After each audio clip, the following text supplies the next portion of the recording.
ഇനി നമുക്ക് പെട്ടെന്നൊരു ഊണ് തയ്യാറാക്കാം കേട്ടോ. ആദ്യം ഒരു ചെറുപയർ തോരൻ, അങ്ങനെ ചെറുപയറൊക്കെ കഴുകി ഉപ്പിട്ട് വേവാനായിട്ട് വെച്ചിട്ടുണ്ട്.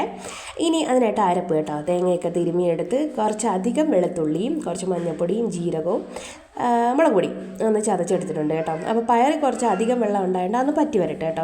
അപ്പോഴത്തേക്കും ഞാൻ കടുകൊക്കെ പൊട്ടിച്ച് അരപ്പിൻ്റെ ഒന്ന് പച്ചമണം മാറ്റി വെച്ച് എന്നിട്ടൊരു ചമ്മന്തി അരയ്ക്കാമെന്ന് വിചാരിച്ചു കേട്ടോ. തേങ്ങയെടുത്ത് കുറച്ച് മുളക് പൊടിയും ആവശ്യത്തിന് ഉപ്പും വാളംപുളിയും 2 ചെറിയ ഉള്ളി ഒരു പച്ചമുളക് ഇട്ട് അതൊന്ന് കൈ വെച്ച് മിക്സ് ചെയ്തിട്ട് ഇനി ഒന്ന് അരച്ചെടുക്കാം കേട്ടോ. അങ്ങനെ നന്നായിട്ട് അരച്ചെടുത്താൽ ഒരു വേറൊരു പാത്രത്തിലോട്ട് മാറ്റി കേട്ടോ. നല്ല ഉണ്ട ഉരുട്ടി വെച്ച് കേട്ടോ. എന്നിട്ട് അപ്പോഴത്തേക്ക് പയറൊക്കെ പറ്റി വന്നായിരുന്നു കേട്ടോ. ഇനി അതൊന്ന് മിക്സ് ചെയ്തെടുത്തിട്ടുണ്ട്.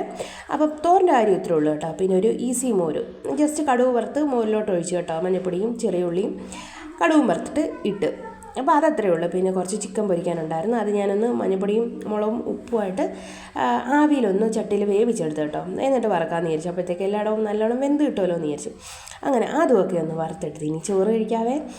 അപ്പം നമ്മുടെ ചോറൊക്കെ വിളമ്പി പയർ തോരനും ചമ്മന്തിയും ഒരു ചെറിയ ചിക്കൻ വറുത്തതും മോരുമൊക്കെ കൂട്ടി ഒരു അടിപൊളി ഊണ് കഴിച്ചു കേട്ടോ.